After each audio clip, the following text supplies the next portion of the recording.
Quoi? La Pentecôte. Retenez une chose, que Jésus est venu accomplir toutes les promesses. Lorsqu'il est mort sur la croix, les promesses faites à Abraham, les promesses à Moïse, à tous les prophètes, Jésus en mourant sur la croix, il a accompli les promesses. Mais il restait une seule promesse après la résurrection. Il leur a dit ne quittez pas Jérusalem, attendez la promesse du Père. La promesse du Père, c'était la descente du Saint-Esprit. Amen, amen.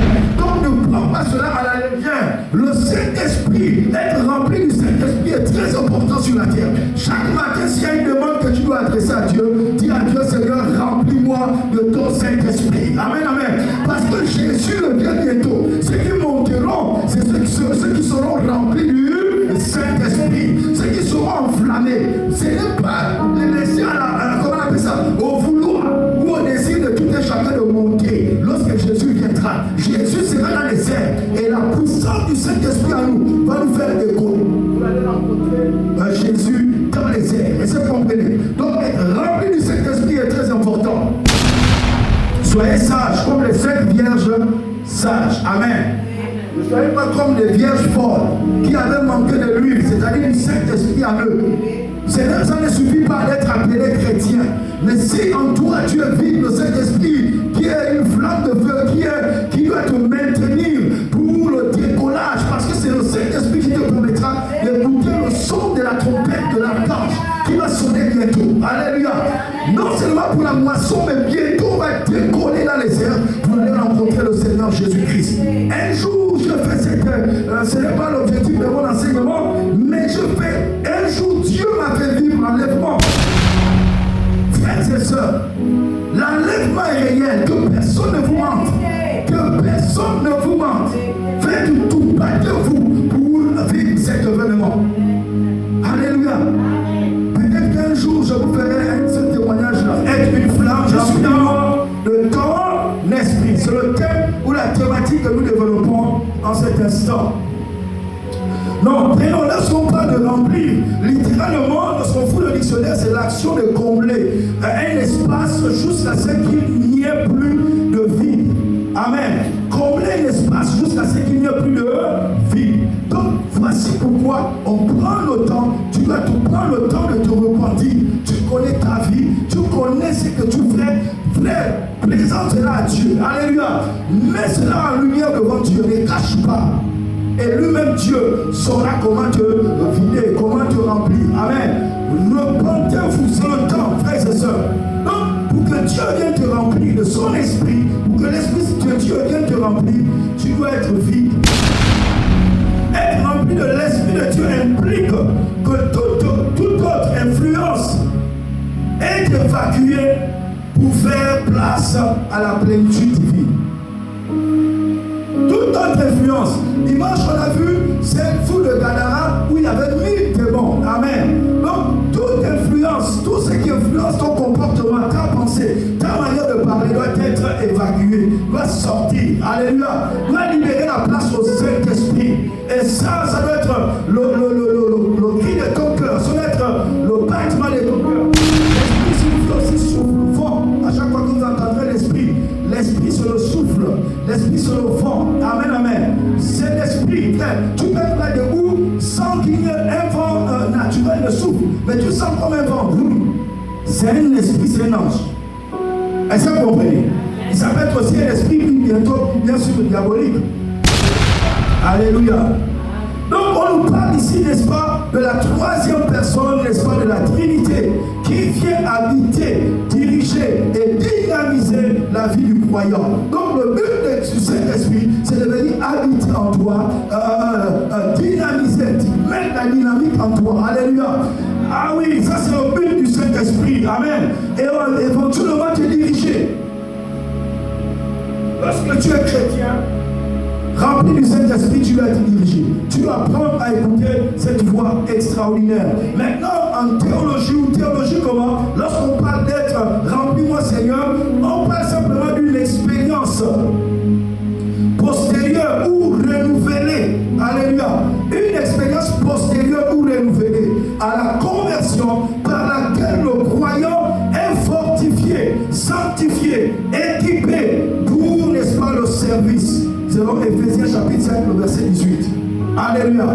Tu dois être renouvelé à la nouvelle naissance. Lorsqu'on est de nouveau, ça veut dire que tu étais déjà né, mais maintenant, lorsque tu acceptes Jésus-Christ comme Seigneur et Sauveur personnel, tu nais de nouveau. Le Saint-Esprit vient en toi, il commence à travailler, à changer ton caractère, à changer tout ce que tu faisais de négatif. Amen, amen. C'est le Saint-Esprit à nous qui nous fortifie, qui nous donne la force de renoncer à certaines choses, de rejeter certaines choses et de marcher selon, n'est-ce pas, la volonté de Dieu. Et ça, pourquoi il le fait? C'est pour le service. Amen. C'est pour le service. Si tu n'es pas prête pour servir Dieu, la plénitude du Saint-Esprit n'est pas pour toi. Parce que Dieu donne sa plénitude à ceux qui sont prêts à le servir, à ceux qui sont prêts à se lever, à aller rendre visite à un frère, à aller rendre visite à une soeur, à aller annoncer l'évangile. Amen, amen. Rappelez-vous dans Luc chapitre 4, à partir du verset 17-18, il dit: l'Esprit du Seigneur est sur moi parce qu'il m'a oint pour annoncer une bonne nouvelle. Alléluia. Es-tu prête à aller annoncer les autres de bonnes nouvelles? Es-tu prête? Amen. C'est pour annoncer les bonnes nouvelles. Mais certains d'entre nous sont spécialistes de la mauvaise nouvelle. Nous sommes appelés pour annoncer la bonne nouvelle.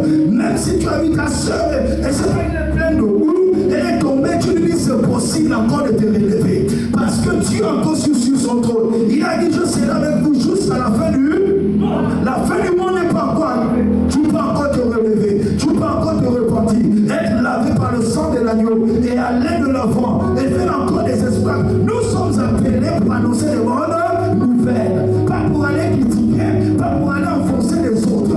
Père, je prie ce soir que toute personne que tu as attachée à la phrase, Père, dans le nom puissant de Jésus, Saint-Esprit, qu'elle comprenne, qu'elle est ouette pour annoncer des bonnes nouvelles aux pauvres, des bonnes nouvelles à ceux qui ont les cœurs brisés, pour apporter la guérison, pour apporter la délivrance, pour apporter le recouvrement aux aveugles. Père, nous voulons annoncer, être des porteurs de bonnes nouvelles du royaume des cieux. Sur la terre, il n'y a que de mauvaises nouvelles. Sur la terre, il n'y a que de mauvaises paroles. Sur la terre, il n'y a que des paroles de haine, des paroles de jalousie, des paroles, Seigneur, qui te moralisent. Seigneur, il n'y a pas de bonnes nouvelles. Alors tu nous vois un homme à la phrase, tu vois une femme à la phrase, pour apporter de bonnes nouvelles. Une femme enflammée, une femme remplie de ton esprit. Seigneur, nous te disons merci. Dans le nom de Jésus. Donne-moi un bon amen.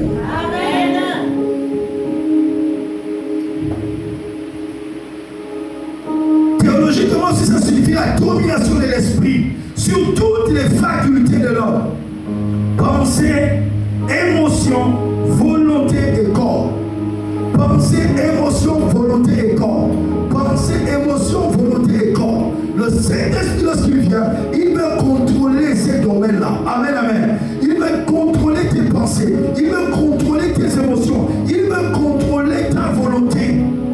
Et il veut contrôler ton corps. Voici pourquoi il a dit: ton corps est le temple du Saint-Esprit. Ton corps est le temple du Saint-Esprit. 1 Corinthiens chapitre 6, le verset dit: ton corps est le temple du Saint-Esprit. Frère, ton corps est le temple du Saint-Esprit. Et le Saint-Esprit doit prendre le plein contrôle. Alléluia. Amen. Ça c'est le développement théologique. Ça veut aussi dire, la théologie commence, c'est la manifestation tangible de la présence de Dieu dans la vie du croyant. La manifestation tangible, palpable, dans la vie, n'est-ce pas, du Saint-Esprit ou de Dieu dans la vie du croyant.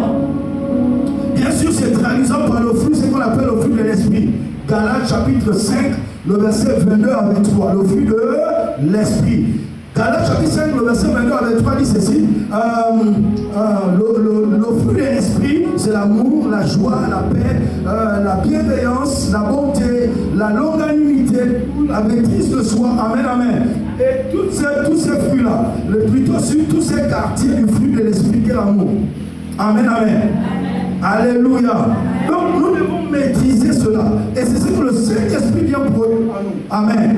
Parce que si tu as la maîtrise de soi, tu ne laisseras plus cours à la colère. Est-ce que vous comprenez ça? à certaines choses. Donc c'est le Saint-Esprit en nous qui vient développer cela. Et à partir de là, il peut prendre le contrôle maintenant de nous. Et en même temps, il y a ce qu'on appelle les dons de l'Esprit dans 1 Corinthiens chapitre 12, le verset 7 à 11. Les dons de l'Esprit. Aujourd'hui, on n'en parlera pas peut-être de dons. On viendra, puisqu'on parle de le Saint-Esprit, on en parlera. Amen.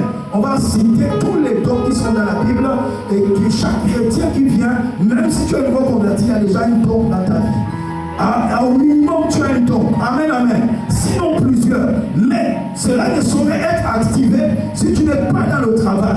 Parce que quel est l'intérêt de Dieu de te remplir du Saint-Esprit? De faire de toi une flamme de feu si c'est pour t'asseoir à l'église. Si c'est pour aller t'asseoir chez toi. Tu n'évangélises pas. Tu n'annonces pas de bonnes nouvelles aux autres. Tu n'encourages pas les autres. Les dons là ne vont pas s'activer. Alléluia.